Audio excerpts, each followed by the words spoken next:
왔습니다. 센터 저쪽에 주차장 가는 좁은 골목길에 며칠 사이로 아주 붉은 꽃이 활짝 펴서 저는 그걸 보고 와 하면서 감탄을 했습니다. 지금은 우리가 눈을 들어 어디를 보더라도 아름다운 꽃이 여기저기 아주 활짝 피어 있습니다. 이 꽃을 보는 각 사람들의 마음은 참 즐거운 것 같습니다. 근데 꽃이 왜 피는 걸까요? 꽃이 피면 피지 왜 필까? 이렇게. 그러나 가만히 생각해 보면은 꽃은 하나님의 영광을 나타내고 우리에게 이 하나님을 찬양하라 하는 그런 메시지를 전하기 위해서 핀다. 이런 생각을 하게 됩니다. 우리가 꽃을 보면서 좀 어디 가서 꽃놀이 하면 좀 재미를 볼까? 이런 생각을 하기보다 이런 아름다운 계절에 우리 창조주 하나님을 생각하며 힘써서 더 하나님을 찬양할 수 있기를 간절히 기도합니다. 오늘 말씀의 제목은 목자의 모본을 보여준 바울입니다. 메시지를 준비하면서 이 제목이 3번 바뀌었습니다.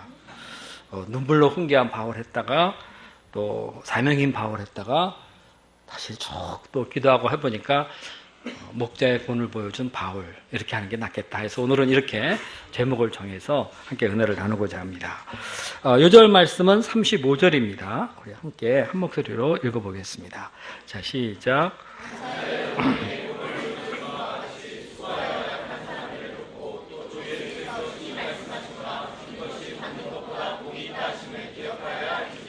은혜로우신 하나님 아버지, 저희들 이 아름다운 계절에 주의 창조의 솜씨를 보게 하시고 찬양케 하셔서 감사합니다.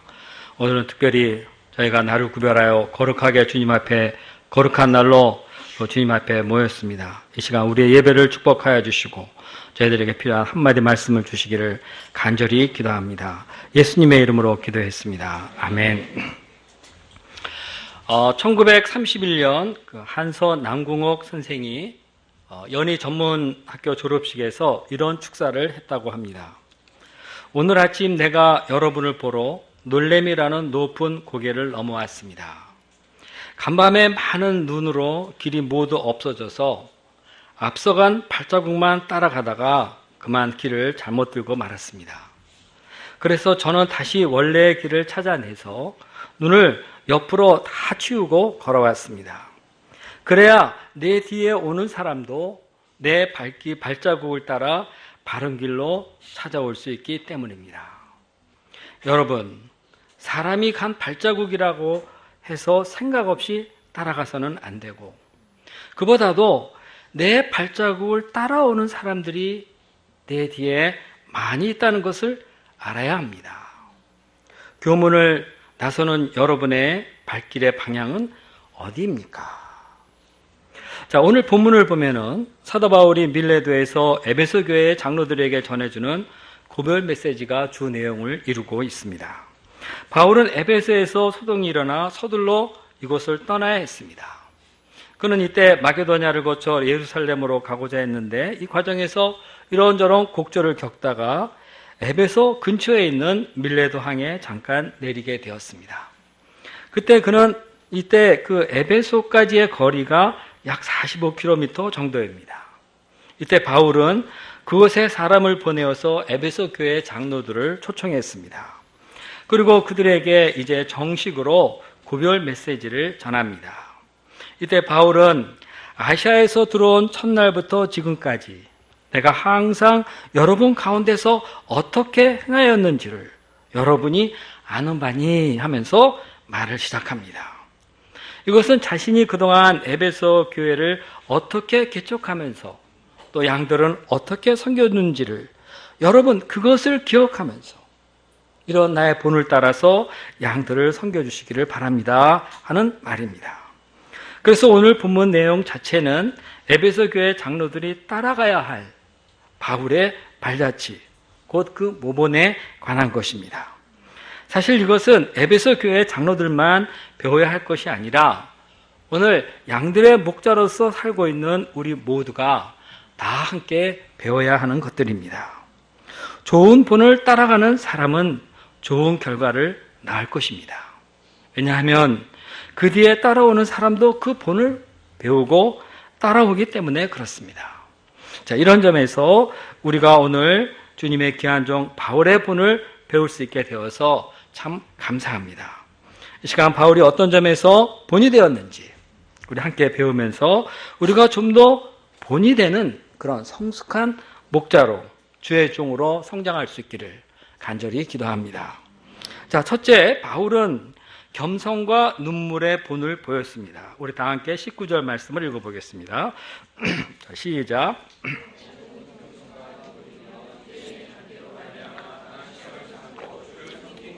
네, 곧 모든 겸손과 눈물이며 유대인들의 관계로 말미암아 당한 시험을 참고 주를 섬긴 것. 자, 그는 모든 겸손과 눈물로 주를 섬겼다고 했습니다. 자, 이 주를 섬긴다는 것은 구체적으로는 주의 교회를 섬긴다는 것이고 좀 더 구체적으로 말하자면은 교회의 양무리들을 섬기는 것을 말합니다. 그러니까 사도 바울이 양들을 섬길 때 모든 겸손을 가지고 섬겼다 하는 것입니다. 자, 바울이 얼마나 자신을 낮추었으면은 이런 말을 하겠습니까? 바울은 원래 겸손할 수 있는 그런 사람이 아니었습니다. 우리가 잘 알다시피 빌립보 3장에 나타난 그는 이스라엘 사울왕에 속해 있는 베냐민 지파 사람이고 히브리인 중에 히브리인, 정통 히브리인이고 유대교 최고 명문 가말리엘 문화에서 공부를 했고 당시 최고 종교 지도자들의 그룹인 바리새인에 속한 자였습니다. 그는 혈통으로나 종교 지성에 있어서 당대 아주 최고의 사람이었습니다. 이 정도의 스펙이면은 자기는 안 그러려고 노력을 해도 자연히 교만해질 수밖에 없습니다. 그러나 바울은 모든 겸손으로 자기를 낮춰서 양들을 섬겼다고 말합니다. 자, 양들을 섬기다 보면은 힘들 때가 많습니다. 당시 에베소는 우상 숭배가 극심하고 또 그런 만큼 아주 음란하고 점치는 사람도 아주 많고 이런 가운데 양들은 자기 나름대로의 가치관을 가지고 있고 사상을 가지고 있고 또 아주 음란한 생활들이 그들 안에 아주 깊이 배어 있습니다. 자, 이런 곳에서 양들에게 복음을 가르칠 때 양들이 자기 주장을 얼마나 하겠습니까? 당신은 어디서 왔냐? 교만하게 말도 안 되는 것을 고집 피워가면서 이렇게 저렇게 따지고 들었을 것입니다. 자, 이러면 답답하고 화나지 않겠습니까? 그리고 어제 가르친 거 잊어버리고 또다시 제약된 생활을 반복할 때 이런 양들을 보면 답답하고 정말 소망이 없어 보입니다. 그래서 그만두고 싶은 것이 인지상정입니다. 이렇게 되면은 어떻게 돼요? 자연히 그 양들을 무시하게 되어 있습니다. 속속이고 말 안 듣고 이상한 짓 하고 자연히 무시하게 되어 있어요. 그런데 이때 이런 사람들을 사정없이 책망하면서 이래라 저래라 왜 이랬어 하고 가르치려고만 든다면은 그 말을 누가 듣고 남아있겠습니까? 바울은 이렇게 하기보다는 먼저 모든 겸손으로 이들을 섬겼다고 합니다. 자, 여기서 이 모든 겸손이란 말을 영어로 보니까 Great Humility입니다. 아주 위대한 자기 비하였다는 것입니다. 그는 그들 앞에서 자기를 한없이 낮췄습니다. 바울은 이 겸손을 어디서 배웠을까요? 이 엄청난 사람이 이런 겸손을 어디서 배웠을까요? 그가 쓴 빌립보서 2장을 보면은 너희 안에 이 마음을 품어라 하면서 예수님이 얼마나 겸손했는지를 말해주고 있습니다. 예수님은 근본 하나님의 본체시나 하나님과 동등될 것으로 여기지 아니하시고 자기를 비워서 종의 형체가 되었다. 그러니까 비워서 종의 형체가 되었다는 것은 낯승이 되었다. 사람 앞에서 주장할 것이 아무것도 없는 그런 사람이 되었다. 이런 뜻입니다. 이렇게 사람으로 오셔서 복종하면서 하나님께 복종해 가면서 양들을 섬겼다는 것입니다. 바울은 예수님을 깊이 묵상하는 가운데서 이렇게 자기를 비우셔서 우리들을 섬기시는 이 예수님의 겸손을 배웠습니다. 이것이 바로 양들을 섬기는 기본적인 자세고 양들을 섬길 수 있는 기본적인 비결이구나. 우리도 양들을 도울 때 이러한 겸손 없이는 아무것도 할 수 없습니다. 어떤 지방센터의 목사님은 양에게 열심히 말씀을 가르치고 그럼 또 양도 은혜를 받고 얼굴이 환하고 이제 뭔가 돼가는 것 같은데 꿈 끝나고 어느 순간 어디에 없어졌습니다. 어디 갔나 하고 찾아봤더니 센터 아래층에 있는 만화방에 들어가서 킥킥킥 대면서 만화를 읽고 있더랍니다. 그러면 누군가 아니 뭐 목사님 만화 보는 게 어때서 그래요? 이렇게 뭐 말할 수도 있겠지만 하여튼 이 목사님으로서는 얼마나 답답하고 그야말로 기분이 쭉 빠지겠습니까? 그런데도 이런 양 또 찾아가서 저렇게 말하면서 방향을 주고 키웁니다. 어떤 양은 1대1 하다가 목사님이 자기 마음에 드는 말을 좀 안 했다. 좀 기분 나쁘다. 그래서 책상을 꽝 치고 꽉 나가버렸습니다. 어떤 양은 1대1 하러 와서 자기 목사님이 태초에 하나님이 천지를 창조하시니라 뭐 이런 식의 말 많아요. 너무 무식하다고 여겨서 문제의식을 가지고 1대1 하러 올 때마다 자기 목자에게 지성인의 목자는 이걸 알아야 된다 하면서 마르크스 사상을 가르쳤습니다. 올 때마다 매번 이렇게 했습니다. 매번 이런 일을 당하면 어떻게 되겠습니까? 내가 이런 애들한테 계속 복음을 가르쳐야 되는가 하는 생각이 수도 없이 들을 것입니다. 그런데 이 목자님은 이 양을 불쌍히 여기고 그래 나 무식하다. 그런데 예수님만 믿어다오 하면서 눈물로 기도하며 섬겼습니다. 1대1을 하러 올 때마다 맛있는 거 사놓고 기다리고 오면은 그냥 반갑게 맞아주고 그러면 양은 또 자리에 앉아서 마르크스를 강의하고 이러다가 어느 날 이 양이 자기 목자의 이 겸손함을 발견해요. 그러면서 감동을 받고 1대1을 잘해서 아주 훌륭한 목자가 되었습니다. 이것이 민족고대 대고대의 어느 양 이야기입니다. 관학센터의 어떤 목자님은 캠퍼스에 전도를 나갔는데 그 양이 너무나 말을 함부로 하는 겁니다. 뭐 아나무인격이에요. 그래서 이분이 깜짝 놀라서 아니 제가 무슨 뭐 잘못 말씀드린 거 있습니까? 이렇게 말을 하니까 무시하다 탁 쳐다보면서 당신 말이야 리차드 도킨스의 만도리젠 신지 읽어봤어? 그거 읽고 와서 나한테 말을 해. 이러면서 그냥 뒤도 안 돌아보고 가버렸다고 합니다. 이것은 국립 서울대에서 있던 일입니다. 자, 캠퍼스에는 다양한 양, 이런 별 양이 다 있어요. 이런 양들을 섬기려면 어떻게 해야 되겠습니까? 전도는 둘째치고 먼저 인간이 되게 해야 한다 해서 버릇을 고치려고 때려 팹니까? 저도 정말 버릇 없는 양들한테 몇 번 소리쳐 봤는데 그거 효과가 없습니다. 후회만 남습니다. 우리는 자기를 낮추고 모든 겸손을 가지고 정말 위대한 자기 비하를 하면서 양들을 섬겨야 합니다. 이래야 그때서야 양들이 목자를 알아보고 그 말을 듣고 겸손하게 배웁니다. 자, 정치는 권력이 지배합니다. 그러나 교회를 다스리는 것은 그리스도의 겸손입니다. 이 겸손만이 교만을 정복할 수 있습니다. 또한 바울은 그들을 눈물로 섬겼다고 했습니다. 바울은 양들이 죄에 빠져 고통할 때 또 갖가지 운명과 죄 문제로 괴로워할 때 또 양들이 말을 안 듣고 이리저리 고집 피울 때 너무나 마음이 아팠습니다. 이들을 생각할 때 바울은 그냥 마음이 너무 아파 큰 눈물을 흘리지 않을 수가 없었습니다. 31절을 보십시오. 그러므로 여러분이 일깨어 내가 3년이나 밤낮 쉬지 않고 눈물로 각 사람을 훈계하던 것을 기억하라. 자, 눈물로 각 사람을 훈계하였다. 이것은 일방적으로 문제를 지적하면서 주입식으로 말씀을 가르쳤다는 것이 아닙니다. 그는 양들의 문제에 깊이 동참하면서 눈물로 기도해가면서 그를 가르친 것입니다. 이런 바울의 목자 생활은 지난 3년 동안 눈물의 연속이었다. 이러는 것입니다. 예수님도 예루살렘에 자기 백성들의 완악하여 말씀을 듣지 않을 때 그 예루살렘 성을 보면서 예루살렘아 예루살렘아 하면서 아주 뜨거운 눈물을 흘리셨습니다.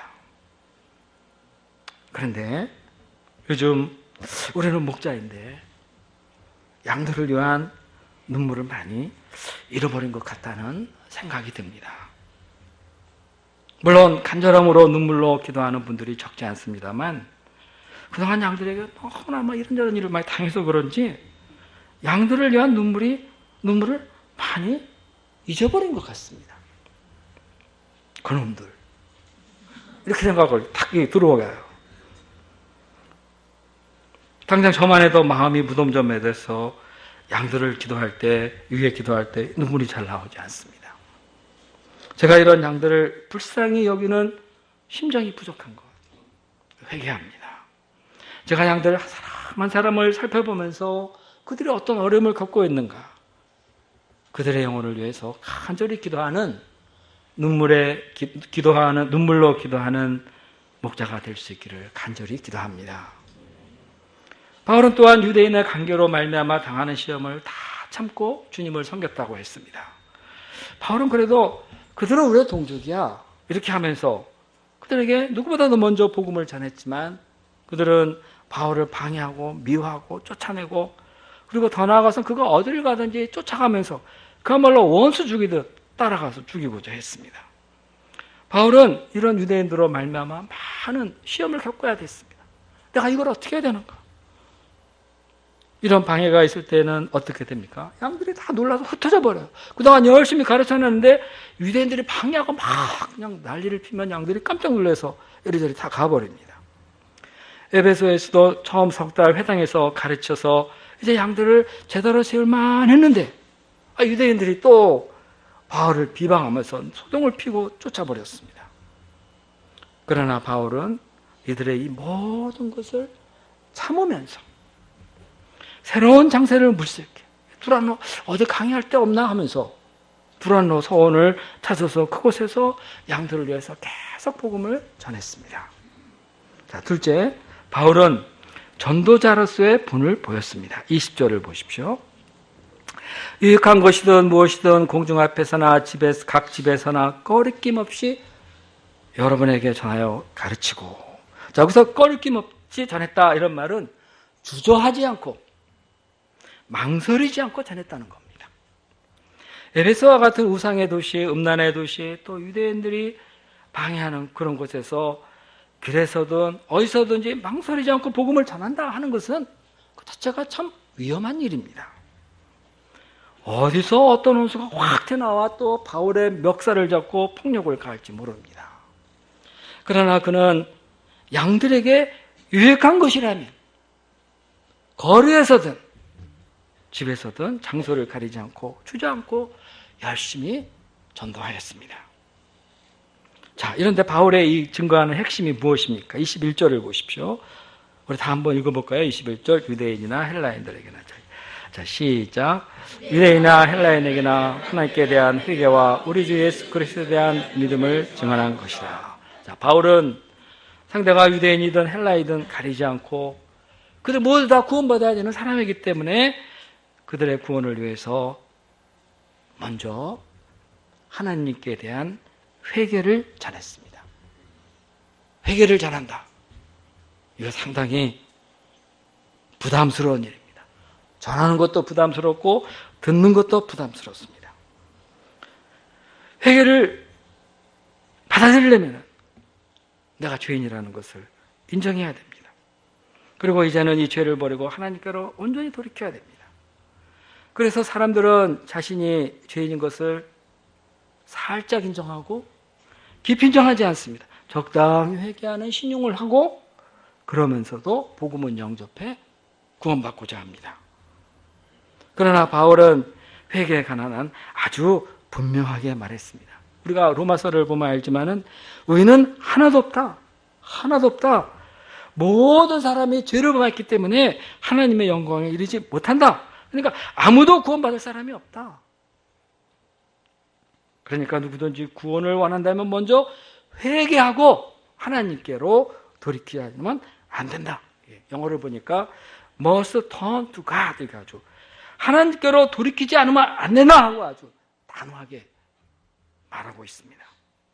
그리고 주 예수 그리스도를 믿더라 이렇게 말했습니다. 이렇게 아주 분명하게 말을 했을 때 사람들의 반응이 어땠습니까? 반발하고 다 떠났습니까? 아닙니다. 오히려 에베소에서 아주 큰 구원의 역사가 있었습니다. 우리 19장을 보면은 주의 말씀이 힘이 있어 흥황하여 세력을 얻었다. 많은 사람들이 와서 자복하고 자기가 행한 죄를 고백하고 예수님께로 돌아오는 역사가 충만했다 이렇게 19장이 기록하고 있습니다. 또한 그들은 점질 때 사용하던 책들 오늘날로 말해서 이렇게 환산하면은 약 수억 원이나 되는 가치의 그 많은 책들을 이제 이러고 하면 안 돼 하면서 점쟁이들이 책을 광장에 모아놓고 다 불로 태워버렸습니다. 여기 아시아의 허다한 사람들이 예수님을 믿는 아주 큰 생명의 역사가 일어났습니다. 요즘은 과거 어느 때보다도 정말 지독한 인본주의 시대입니다. 그래서 죄의 개념이 너무 약해져 있어요. 죄를 죄로 여기지 않습니다. 그게 왜 죄야? 그러면서 남도 다 아는 건데 다 우리 그렇게 살잖아.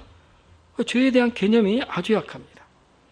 그래서 사람들이 누가 자기에게 죄인이라고 하면 아주 기분 나쁘게 생각하고 화를 펄컥 냅니다. 어떤 사람은 내 죄는 예수님이 십자가에서 다 용서했는데 왜 자꾸 나한테 죄인 회개 이러냐, 나를 괴롭히지 말라 이러면 따집니다. 예수님이 죄를 자기의 죄를 십자가에서 다 용서해 주셨다 하는 거 아는 거는 좋은데 그게 합당한 회개하는 삶은 살고자 하지 않습니다. 심지어 목사님이 회개 메시지를 전하면은 사람들이 부담스러워하면서 교회 안 온다고, 목사님 그럼 회개 말씀은 전하지 마시죠 이렇게 말하는 교회가 어디에 있답니다. 이래서야 어디 하나님께서 역사하실 수 있겠습니까?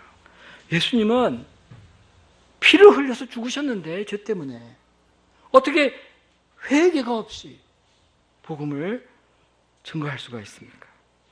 회개해야 사람이 되는 겁니다. 그런 만큼 복음이 증거됩니다. 세례 요한의 메시지가 이렇지 않습니까? 회개하라. 천국이 가까웠습니다. 천국을 들어가고 싶으냐? 먼저 회개하라. 예수님도 그랬어요. 공생애 시작하시면서 때가 찼고 하나의 나라가 가까웠으니 회개하고 복음을 믿어라. 회개라는 것은 복음 메시지에서 빠질 수 없는 사항들입니다. 이거는 정말 중요한 겁니다. 이런 점에서 바울은 아주 모범적인 전도자였습니다. 그런데 우리도 사실은 가만히 살펴보면은 회개하라는 말 자체를 좀 부담스러워합니다. 죄인이니까 부담스러워하는 거예요. 그리고 회개하라 이렇게 양들에게 말을 하면은 양들과의 관계성이 깨질까 봐 두려워하며 이런 말 잘 안 합니다. 자, 우리가 어떻게 회개하라는 이런 말을 분명히 할 수 있을까요? 용감하면 됩니까? 그게 아니라 먼저 우리가 분명히 회개하는 생활을 할 때 내가 먼저 분명하게 하나님 앞에서 회개하고 그런 믿음의 삶을 살 때에 내가 보다 분명하게 회개의 메시지를 전할 수가 있는 것입니다. 그럴 때 복음이 좀 더 감동적으로 전파되어집니다. 그런 만큼 우리가 먼저 주의 말씀 앞에서 회개하기를 힘쓸 수 있기를 간절히 기도합니다. 만약 우리가 회개를 말할 수 없다면 우리는 더 이상 복음 전도자가 될 수도 없고 제자 양성가도 될 수가 없습니다. 하나님께서 우리에게 믿음을 주셔서 확신 가운데 회개와 복음을 전함으로 이 인문적인 세력을 이겨가면서 충만한 구원 역사를 이뤄갈 수 있기를 간절히 기도합니다. 회개하라. 한번 연습해 볼까요? 옆에 사람 보고. 뭐 다 회개할 죄인들이에요. 회개하십시오. 그리고 복음을 믿으십시오. 한번 해봅시다. 연습을 한번 해봐요.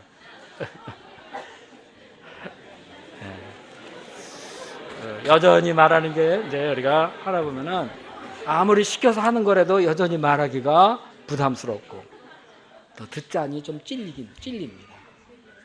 자, 셋째, 바울은 사명인으로서의 본을 보였습니다. 22절과 23절을 보십시오. 보라, 이제 나는 성령에 매어 예루살렘으로 가는데 거기서 무슨 일을 당할지 알지 못하노라. 오직 성령이 각성해서 내게 증언하여 결박과 환난이 나를 기다린다고 하시나. 바울은 하나님의 뜻을 따라 성령에 매어서 예루살렘으로 가는데 그곳에는 결박과 환난이 기다리고 있다는 성령의 증거를 얻었습니다. 자, 이때 가고 싶겠습니까? 바울은 그동안 복음을 전파하면서 수없이 끌려가서 결박당하고 매를 맞고 오해 갇히고 무시당하고 정말 많은 환난을 겪었습니다. 지난날에 이 다혜가 당한 이 결박과 환난을 생각하면은 이제는 다시는 그런 일을, 내가 아시아에 이제 천한만큼 전했다 하면서 다시는 그런 일을 당하고 싶지 않습니다. 뭐 어떤 사람은 그래요. 매를 많이 맞아보면 단련이 돼서 또 맞아도 안 아프다고 이제 그래서 이제 괜찮다고 그래요? 계속 맞아보세요. 그렇지 않습니다. 자, 그런데 24절을 우리 다 함께 읽어보겠습니다. 나의 달려갈 길과. 자, 시작.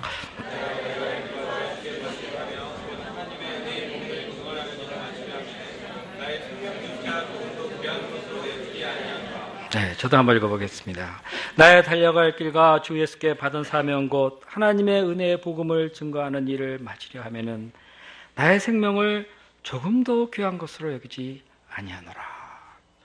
자, 사람들은 자기의 생명을 가장 귀중하게 생각합니다. 세상의 명예도 소중하고 재산도 소중하다 이렇게 말을 하지만 사실 자기 목숨을 잃으면 이런 것은 아무것도 아닙니다. 다 소용없습니다. 그래서 예수님은 사람이 만약 온 천하를 얻고도 제 목숨을 잃으면 무엇이 유익하겠느냐? 사람이 무엇을 주고 제 목숨과 바꾸겠느냐? 이렇게 말씀까지 하셨습니다. 그러나 바울은 이 은혜의 복음을 증거하는 사명에 관한 한 자기의 목숨을 조금도 귀하게 여기지 않았습니다.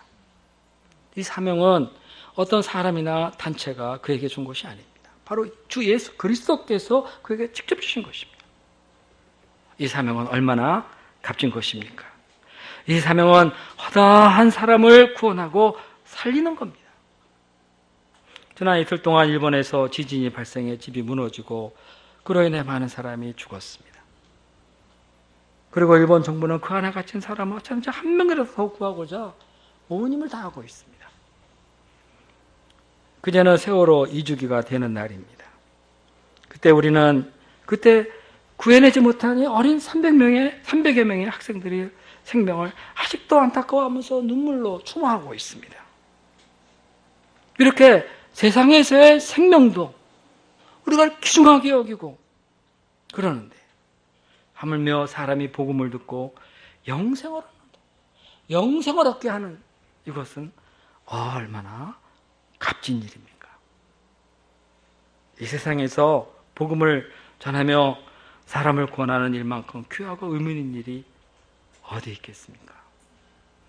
그래서 사도 바울의 마음에는 항상 이런 생각과 다짐이 있었던 것입니다. 내 달려갈 길과 주 예수께 받은 사명 곧 하나님의 은혜의 복음을 증거하는 일을 바치려 하면은 나의 생명을 조금 더 귀한 것으로 여기지 아니하노라. 자, 우리는 우리의 이 귀한 생명을 어디에 투자하고 있습니까? 귀하면 우리 생명이 귀하면 귀할수록 우리도 그만큼 더 귀한 데에 투자해야 되지 않겠습니까? 그러나 많은 사람들이 이 문제에 대해서 별로 생각해 보지 않습니다. 예수님을 믿더라도 그냥 복받고 잘 살면 되는 것 아니냐 이 정도로만 생각합니다. 좋습니다. 우리 그렇게 해서 복된 삶을 살아야죠. 그러나 예수님을 믿는 우리 삶에는 이런 복을 누리는 것 이상의 그 이상으로 어떤 위대한 사명이 있는 겁니다. 그것은 하나님을 기쁘시게 하는 것이고 주께서 이루신 이 구원의 역사에 동참하는 것입니다. 우리는 이 세상을 살아가기 위해서 직장도 다니고 또 열심히 일도 해야 됩니다. 때를 따라 때가 되면 결혼도 하고 자녀도 돌봐야 되고, 형제들은 때가 되면 군대도 가야 됩니다. 나라를 지켜야 되지 않습니까? 학생들은 학생 때 열심히 공부를 해야 됩니다.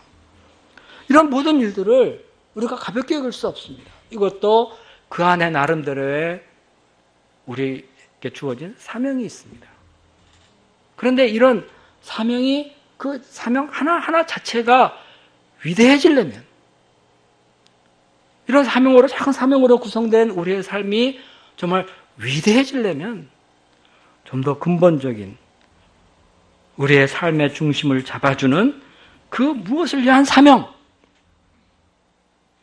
우리의 삶의 근본적인 목적, 이것을 성취해주는 사명이 있어야 합니다.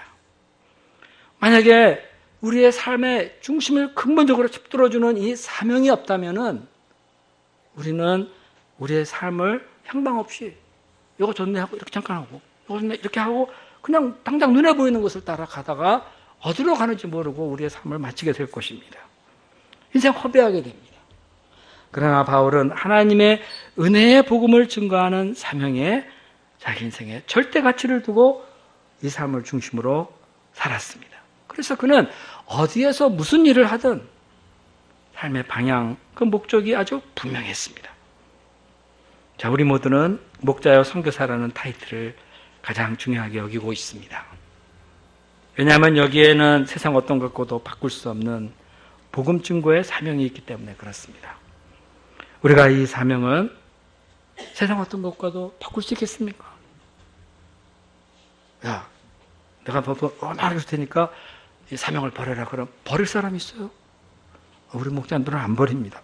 괜찮아. 너 가져. 나는 목자로서, 선교사로서 이 사명인의 삶을 살겠다. 뭐 잘하든 못하든 이 사명은 결코 어떤 것과도 바꾸지도 않고 어디에서 팔고자 하지 않습니다. 이 사명이 바로 우리의 존재 의미요 복적이기 때문에 그렇습니다. 바로 이 사명을 따라서 우리의 인생의 열매가 맺혀지는 것이기 때문에 그렇습니다. 하나님께서 우리에게 이런 평생의 사명, 일생의 가치가 되는 사명을 주신 것을 감사합니다. 우리도 이 사명을 위해 달려갈 길을 끝까지 달려갈 수 있기를 기도합니다. 예수님도 십자가에서 다 이루었다 이렇게 하시면서 하나님이 주신 사명을 끝까지 완수하셨습니다. 예수님께서 우리에게 말씀하십니다. 죽도록 충성하라. 그러면 내가 생명의 면류관을 너에게 주겠다. 물론 우리는 연약합니다. 이제까지 예수님을 믿어왔지만 아직도 부족한 점이 많이 있는 것이 사실입니다. 그러나 그런 것이 문제가 아닙니다. 중요한 것은 우리에게 바울과 같은 그런 분명한 사명의식이 있느냐 하는 것입니다. 그렇다면 주께서 바울을 이끌어 주셨듯 우리도 이끌어 주실 것입니다. 주님께서 우리 안에 소원을 두시고 우리가 행하게 하실 것입니다. 우리가 주께서 우리를 도와주시기를 바라면서 순간순간 기도해 나가면서 주님이 능히 우리를 이끌어 사명인의 삶을 살게 해주시도록 간절히 기도해야 되겠습니다. 자, 이러한 사명인 바울의 그 사명의식은 26절, 27절에도 잘 나타나 있습니다. 그러므로 오늘 여러분에게 증거하거니와 모든 사람의 피에 대해서 내가 깨끗하니라. 이는 내가 꺼리지 않고, 이것도 not hesitate, 주저하지 않고 하나님의 뜻을 다 여러분에게 전하였습니다. 여기서 피난 생명을 말합니다. 이것은 바울이 마땅히 증거해야 할 사명의 하나님의 뜻을 모든 사람에게 다 전했다. 이런 뜻입니다. 이것은 그가 목자로서 양들에게 마땅히 전해야 할 복음을 온전히 전하지 못해 양들이 구원을 받지 못하게 된다면 그건 다 내 책임이다. 이런 말입니다. 그러나 사도 바울은 나는 모든 사람의 피에 대해서 깨끗하다. 이렇게 할 정도로 이 사명을 온전히 감당했습니다. 이상에서 바울은 자기가 그동안 양들을 어떻게 섬겼는지를 말했습니다. 그리고 이제 이것을 기초로 해 장로들에게 권면의 말을 합니다. 장로들은 성령 하나님께서 교회 감독자로 세우고 또 하나님께서 피로 사신 교회를 섬기게 한 사람들입니다. 이것은 그들이 교회를 지키는 지도자가 되었다는 것입니다.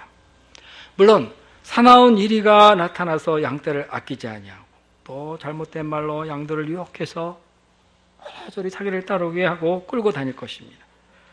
바울은 이런 일이 일어날 것을 잘 알고 있습니다. 이런 일이하고 골라서 싸우라 그랬습니까? 그러지 않습니다. 바울은 그들에게 문제는 이런 일이가 아니다 이렇게 말합니다. 그는 교회의 장로요 양들의 목자인 그들이 깨어서 양들을 위해서 기도하고 열심히 말씀을 가르친다면 양들은 그런 일에 상관없이 흔들리지 않고 믿음 위에 견고하게 선다는 것입니다. 자, 그렇게 권면하였습니다.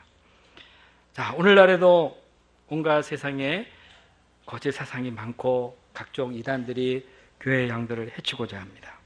자, 그러나 우리가 깨어있고 양들을 위해서 기도하고 주께서 우리에게 맡기신 이 말씀을 열심히 가르친다면 양들은 은혜 가운데 견고하게 서게 될 것입니다. 자, 이어서 그는 자기가 에베소에서 제자들을 양육하면서 모든 걸 자급자족했다 이렇게 말하고 있습니다. 물질에 대해서 나는 탐낸 게 없으며 또 내가 이래서 번 것으로 약한 자들을 또 내 동역자들을 도와주었다 이렇게 말합니다. 그러면서 그는 주는 자가 받는 자보다 복이 있다 이런 예수님의 말씀대로 나는 그렇게 주의 말씀을 실천하는 본을 보였다 이렇게 말을 합니다. 그래서 그 장로들에게 내가 이렇게 했으니 여러분 이것을 배우고 그리고 이제 깨어서 섬기십시오. 본을 보이는 삶을 사십시오 하고 말을 한 것입니다. 자, 말씀을 마친 후 그는 무릎을 꿇고 그들과 합심 기도하였습니다. 다 크게 울면서 바울의 목을 끌어안고 입맞추고 배까지 전송했습니다. 바울과 이들의 사랑의 관계성이 얼마나 깊은가 엿볼 수 있는 대목입니다. 자, 이상에서 살펴본 바와 같이 바울은 모든 겸손과 눈물로 인내로 그리고 전도자로서 사명인으로서의 좋은 본을 보여주었습니다.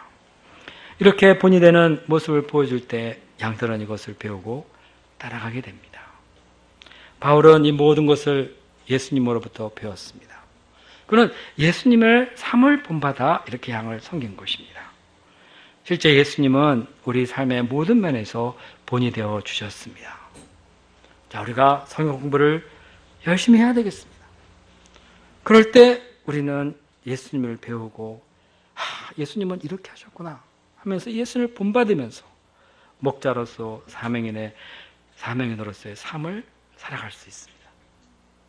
저는 가깝게는 양마가 목자님이 늘 밤늦도록 말씀을 연구하고 가르치는 것을 보고 배웠습니다. 그리고 한 영혼을 끝까지 감당하고 섬기는 것을 배웠습니다. 제가 그런 사랑과 섬김을 받고 이렇게 성장한 사람입니다. 이런 목자님의 삶은 저의 일생의 본이 되었습니다. 자, 양들은 우리를 보고 배웁니다. 그러므로 우리가 우리 목자님으로부터 배우고 또 바울과 예수님으로부터 배워 본이 되는 삶, 목자의 삶을 살 수 있기를 기도합니다. 이것을 통해서 우리의 발자취를 따라 오는 많은 사람들이 옳은 길을 가며 복을 누리게 되기를 간절히 기도합니다. 기도하겠습니다. 은혜로우신 하나님 아버지, 죄악되고 험한 세상 속에서 바울과 같은 본이 되는 목자를 저희들이 배우게 되어서 감사합니다. 무엇보다도 우리 예수님께서 저희들에게 본이 되는 삶을 보여주시고 하나님의 종으로서 목자로서의 삶을 온전히 사시고 저희들을 구원하시고 저희들의 목자장 되신 것을 감사합니다. 저희가 양들을 섬기는 목자가 되었습니다. 또 선교사가 되었습니다. 우리의 평생에 주님 주신 이 사명을 감당하는 것을 가장 귀중하게 여기면서 예수님을 열심히 배워 양들을 섬길 수 있도록 도와주십시오. 예수님의 이름으로 기도했습니다.